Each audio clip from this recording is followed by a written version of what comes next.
আমার মন্দির ভাঙবেন। একটা মুসলমান বাঁচি থাকতো দুনিয়াতে ইনশাআল্লাহ আজিজ মসজিদে আকসায় কোনো ইহুদি হাত দিতে পারবে না ইনশাআল্লাহ। সম্মানিত দুনিয়ার মুসলিম দিয়েছে তো রক্ত,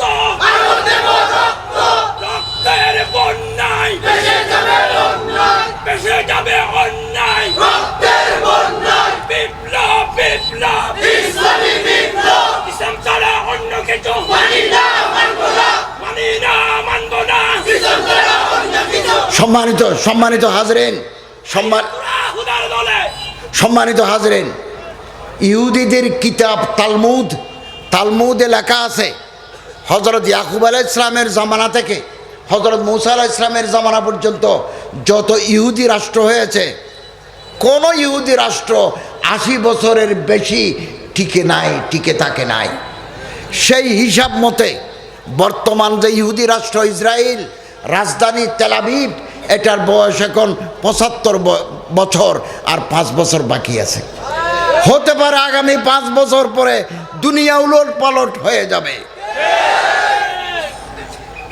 মুসলিম শরীফের হাদিস, নবী করিম সাল্লাল্লাহু আলাইহি ওয়াসাল্লাম বলেন, এমন এক জামানা আসবে মুসলমান দেখলে ইহুদি পালাবে। কোন ইহুদি যদি পৃথিবীর কোনো দেশে থাকে, যদি বলে এখানে মুসলমান আছে, যে দলের হোক, যে মতের হোক, যে সংগঠনের হোক, মুসলমান আছে, একথা যদি জানে, তাহলে ইহুদিরা পালাবে। পালাতে পালাতে মিম ওয়ারাইল হাজার ওয়া শাজার, গাছের পিছনে, পাথরের পিছনে, দেওয়ালের পিছনে লুকিয়ে থাকবে মুসলমান হাত থেকে বাঁচার জন্য। আল্লাহর হুকুমে গাছ কথা বলবে, পাথর কথা বলবে।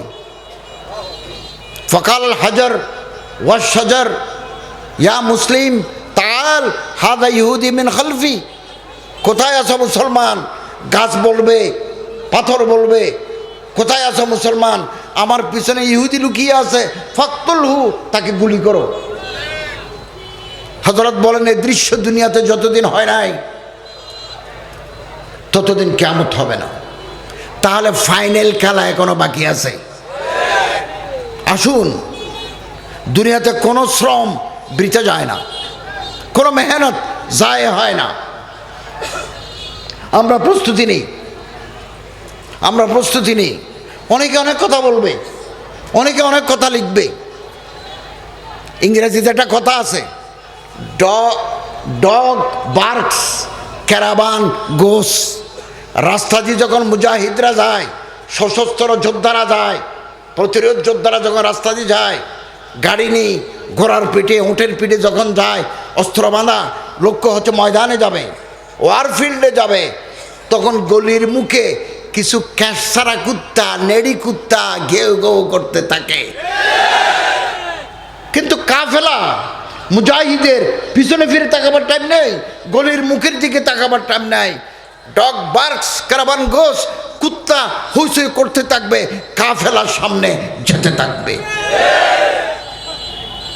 সম্মানিত হাজরিন, যে মুহূর্তে 18-13 হাজার গাজার মুসলমানকে মেরে ফেলছে, সেই মুহূর্তে সৌদি আরবের রাজধানী রিয়াদে আমার কাছে একটা চিঠি আছে, কেউ চাইলে দেব। হযরত মৌলানা সাজ্জাদ খলিলুর রহমান সাজ্জাদ নদভী, তিনি নদওয়াতুল উলামার মুহাদ্দিস ছিলেন, সুফি জুলফিকার নকশবন্দের খলিফা। উনি একটা চিঠি লিখছেন ভারতের বড় বড় মাদ্রাসা, ভারতের বড় বড় সংগঠন, যা আপনারা খেদমত করছেন, আমরা আলহামদুলিল্লাহ আপনাদের খেদমতকে কদর করি। কিন্তু যে হারে মানুষ মেরে ফেলছে, আমরা নীরব থাকতে পারি না। আর এই মুহূর্তে সৌদি আরবে নাচ গানের আসর বসেছে। वेस्टर्न म्यूजिक के महफिले सजाए जा रहे हैं। এটা উর্দু চিঠি আমার কাছে আছে, আপনারা হোয়াটসঅ্যাপে চাইলে দেব। दर्दमंदाना अपील, नीम बरहना निस्वाने जिस्म की डेमोन्स्ट्रेशन किया जा रहा है। ফার্সি নিম মানে অর্ধেক, বারহানা মানে উলঙ্গ, নিসওয়ানে জিসিম মানে মেয়েদের শরীর অর্ধ উলঙ্গ। ওখানে দেখানো হচ্ছে ওয়েস্টার্ন মিউজিক, পাশ্চাত্য গান চলছে। তিনি বলছেন আমরা অ্যাম্বাসেডারের সাথে যোগাযোগ করে একটা প্রতিবাদ লিপি সৌদি বাদশার কাছে আমরা কি পাঠাতে পারি না? তিনি চিঠি লিখছেন। সৌদি আরবের সাথে মিশর, মিশরের সাথে ফিলিস্তিন। কোথায় আমাদের কি হইল? আমাদের ভাইদেরকে তারা মেরে ফেলে। এখন আমাদের কাজ হচ্ছে আল্লাহর দরবারে আমরা ফিলিস্তিনি মুসলমানের জন্য দোয়া করব। আর দোয়া মুখলিবাদা, চোখের পানি ফেলে আমরা ফিলিস্তিনের মুসলমানদের মুক্তির জন্য আল্লাহর কাছে দোয়া করব। 2, ফজরের নামাজে কুনুতে নাজালা পড়ব। 3, ইহুদির তৈরি জিনিসপত্র আমরা খাবো না, কিনবো না। Coca Cola, Pepsi, Sprite, Fanta, Fair and Lovely, এগুলো আমরা কিনবো না। এগুলো লিস্টে আছে। লিস্টেও যদি কেউ জানতে চান কি বাদ দিয়ে কি কিনবেন, সেটা আমি আপনাকে দেব। 01711821656 যোগাযোগ করেন, আমি দেব। সাবান, লাক্স ব্যবহার না করলে কি আমাদের চলে না? আমরা তো ক্যাশ সাবান ব্যবহার করতে পারি। বাটা কোম্পানির স্যান্ডেল ছাড়া কি আমাদের চলে না? আমরা তো অ্যাপেক্স ব্যবহার করতে পারি। ক্লোজ আপ ব্যবহার না করলে আমাদের চলে। আমরা তো মেডি প্লাস ব্যবহার করতে পারি। কি কিনবো কি কিনবো না? ম্যাকডোনাল্ড তারা মুরগিকে সাইজ করি, বেসন দিই, ফ্রেঞ্চ ফ্রাই করি, সারা পৃথিবীতে বেচে। তুরস্ক ম্যাকডোনাল্ড কোম্পানির খাবার বন্ধ। নেসলে কোম্পানি এরা কফি বানায়, আমাদের তো অংশ নাই, আমরা তো আদাবি অংশ। আমরা যখন কফির দোকানে যাই, কফি দাও, কোন coffee? There is many types of coffees. আমি মালয়েশিয়া, ইন্দোনেশিয়ায় 18 ধরনের কফি খাইছি কফির বাগানে ঢুকে। লুয়াক কফি, এটা পৃথিবীর শ্রেষ্ঠ কফি, অসম্ভব তিতা। লুয়াক কফি এটা আমাদের দেশে খান্ডাস আছে না, খান্ডাসের পায়খানা থেকে তৈরি করে। তো পায়খানা ঠিক পায়খানা নয়, সেটা হচ্ছে হাটাস, সাতগায় ভাষা বলে খান্ডাস। খান্ডাস কফি গাছের উপরে উঠে খুব পরিষ্কার পরিচ্ছন্ন পুষ্টি এরকম কফি খায়। এবং কফির বাইরে একটা বড়ির মতো একটা শ্বাস আছে, এটা খান্ডাসে কাটাসে খায়। এরপরে বিসি আছে, বিসিটা অসম্ভব শক্ত, বিসি বাংলে ভিতরে কফি। এখন এগুলো খায়, মনে করেন সন্ধ্যা খাইলেও সারা রাত তার পেটের ভিতরে থাকলো, পেটের ভিতরে গরম আছে, এই গরমের কারণে কফিগুলো অনেকটা সিদ্ধ তো হয় না, একটু গরম ভাব পায়। সকালবেলা যখন পায়খানা করে লোকেরা আসি, পায়খানা থেকে ওই বিসিটা নিই, দুই দেয়, এরপর এটা ভাঙি, এটা বানায়। আমি ওই কফি ফ্যাক্টরিতে গেছি মালয়েশিয়ায়, এটা পৃথিবীর শ্রেষ্ঠ দামি কফি লুয়াক। তো খাইছি, এক কাপ নেই, 18টা দিছে, একটা খাইছি, অসম্ভব তিতা। চিনি যত দিবেন তিতা যাওয়ার কথা নেই। তো নেসলে কোম্পানিও কফি বানায়। তা আমরা মুসলমান হিসাবে বলবো না, ভাই তুমি যে আমারে কফি দিচ্ছ, এই কফির কি নাম? যদি বলা হয় নেসলে, NESTLE, নেসলে, আমরা নেসলে কফি খাবো না, নেসলে কফি খাবো না। ম্যাকডোনাল্ড আমরা খাবো না। তুরস্ক ফ্যাক্টরি বন্ধ হয়ে গেছে। বাংলাদেশের মুসলমান 200 কোটি মুসলমান দুনিয়ায়, আমরা যদি কোকা কোলা বর্জন করি, পেপসি, স্প্রাইট, মিরিন্ডা আমরা ত্যাগ করি, লাল বাতি জ্বলবে, ইহুদির ব্যবসা লাল বাতি জ্বলবে। আমাদের একটু হুঁশ থাকা দরকার। নাচ গান এগুলো বাদ দিতে হবে, আল্লাহর সাথে তাল্লুক করতে হবে, আল্লাহর সাথে। আল্লামা ইকবাল বলেন, মাই তুঝকো বাতাতা হুঁ শমশি তকদীর উমম ক্যা হ্যায়, শমশির ও সিনা আব্বাল তাউস ও রবাব আখির। আল্লামা ইকবাল বলেন, মুসলিম উম্মত মাথা উঁচু করে দাঁড়াতে পারবে মুসলিম উম্মতের হাতে যদি অস্ত্র থাকে। বাংলাদেশ, পাকিস্তান, শ্রীলঙ্কা, সৌদি আরবিয়া, আরব আমিরাত, ইন্দোনেশিয়া, মালয়েশিয়া সব মুসলমানের দেশ। মালি মুসলমানদের দেশ। ওই দেশের সরকার প্রধানদের হাতে যদি উন্নত অস্ত্র থাকে, মুসলমানরা দুনিয়ার রাজত্ব করবে। তাউস ও রবাব আখির, নাচ গান, হারমোনিয়াম, বেহালা বাদক যদি মুসলমানের হাতে থাকে, পতন অনিবার্য, পতন অনিবার্য, ধ্বংস হয়ে যাবে। আল্লাহ তাআলা আমাদের মুসলমানদের ঐক্য ওয়াহদাতে উম্মত ধরে রাখার, ইহুদিবাদ জায়নবাদের বিরুদ্ধে আমাদের প্রতিরোধ গড়ে তোলার তৌফিক আল্লাহ তাআলা আমাদের দান করুন।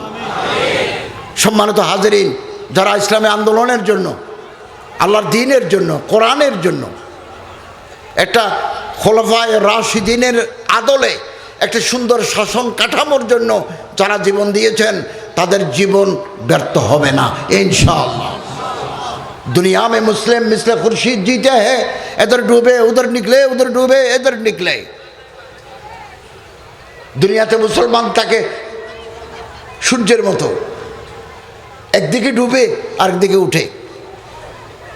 যেখানে বিপর্যয় সেখানে মুসলমানদের জয় জয়কার হবে। হুজুর আকরাম সাল্লাল্লাহু আলাইহি ওয়াসাল্লামের সুসংবাদ আছে। হযরত বলেন, এমন এক জামানা আসবে, ইজা রাআইতুমুর রাআতিস সাউদা মিন ক্বাবলি খুরাসান, মিশকাত শরীফ। যদি তুমি দেখো, খোরাসান কিছু আফগানিস্তানে আছে, কিছু ইরানে আছে, এই খোরাসানের এলাকা থেকে কালো পতাকা নিয়ে যদি কোনো দল, কোনো জামাত আসে, তুমি তাদের দলের সাথে বেরো, কারণ তারা ইমাম মাহাদির সৈন্য। এবং ইহুদিদের কিতাবে আছে, we are preparing ground for the appearance of a deliverer who will be the blood of Zion. একজন বৌদ্ধ মুসলমান হতে পারে, একজন হিন্দু মুসলমান হতে পারে, একজন জেলে মুসলমান হতে পারে, পৃথিবীর কোনো মানুষ ইহুদি হতে পারে না। ইহুদির ছেলেরাই, ইহুদির মেয়েরাই ইহুদি হবে। ধর্ম পরিবর্তন করি ইহুদি হওয়ার সুযোগ নাই। তারা বলছে, আমরা যদি মুসলমানদেরকে মেসাকার করতে পারি, কাবা মদিনা শরীফকে নিয়ে যদি আমাদের প্রমিসড ল্যান্ড, প্রতিশ্রুত ইহুদি রাষ্ট্র করতে পারি, তখন আমাদের মহান নেতা আসবেন, সেভিয়ার অফ দ্য হিউম্যানিটি, মানবতার ত্রাণকর্তা আসবেন, who will be the blood of Zion, যার শরীরের ভিতরে ইহুদির রক্ত আছে। এইটার নাম হাদিসের ভাষায় দাজ্জাল। দাজ্জাল আসার জন্য তারা তৈরি করছে, দুনিয়া তৈরি করছে। দাজ্জাল তো আসবেই, হাদিস দ্বারা প্রমাণিত। এগুলো দাজ্জাল আসার পরিকল্পনা শুরু হয়েছে। ইমাম মাহাদি আসারও পরিকল্পনা আমাদের বাস্তবায়িত করতে হবে। ফাইনাল খেলা হবে ইনশাআল্লাহুল আজিজ, ইনশাআল্লাহ। আমাদের আল্লাহর সাথে সম্পর্ক, আল্লাহর সাথে। বুখারী শরীফের হাদিস, বুখারী শরীফের হাদিস, নবী করিম সাল্লাল্লাহু আলাইহি ওয়াসাল্লামের জামানায় এক লোক আসি বলে, ইয়া রাসূলুল্লাহ, আপনি কিছু হাফেজ আলেম কারি দেন আমাদের নজদ, নজদ মানে রিয়াদ, আমাদের ওই এলাকায় আমরা দাওয়াত তাবলীগ তালিমের ব্যবস্থা করব, যারা মুসলমান হবে তাদেরকে কোরআন শিক্ষা দেব।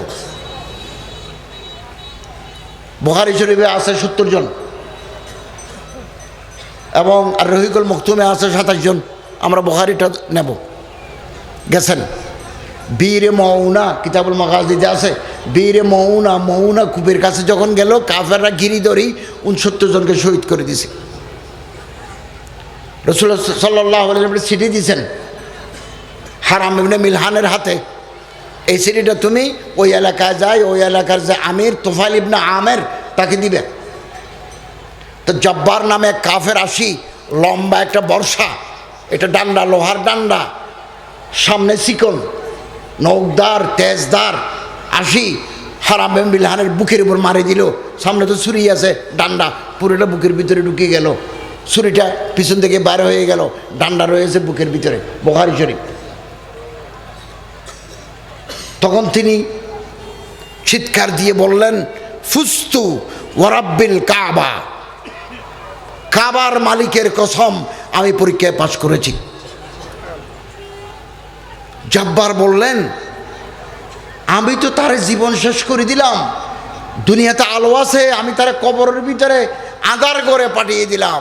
ছেলে মেয়ের মুখ তো সে আর কোনোদিন দেখবে না, নড়াচড়া করতে পারবে না।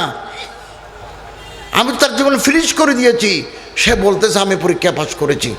কাইফা ফাজা, কি করে কামিয়াব হয়?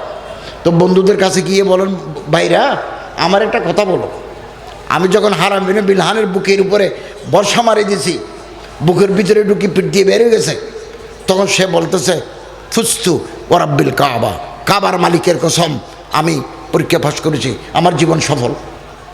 ব্যাপার কি? তখন ওনারা বললেন যে মুসলমানদের আকিদা, মুসলমানদের বিশ্বাস, আল্লাহর পথে যারা প্রাণ দেয় তারা মরে না। বল্লা হায়াউন ইনদা রাব্বিহিম ইরযাকুন, আল্লাহর পক্ষ থেকে তারা রিজিক পায়। ওয়ালা তাহসাবান্না, গুমান বিমত করো, সন্দেহ পর্যন্ত করবে না তারা যে জীবন্ত। এই বিশ্বাসের কারণে তিনি বলছেন আমি তো জান্নাত পেয়ে গেছি। তখন জব্বার বলেন, ভাই ইমান যদি এত বড় দামি হয়, বিশ্বাস যদি এত বড় দামি হয়, আমি এখন থেকে মুসলমান।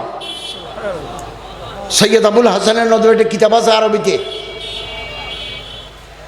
কিতাবু সিরাতুল আম্বিয়া, কিতাবু খাতামের রসুল লিল ফিতিয়ান ওয়াল ফাতায়াত, কিতাবে এটা আছে।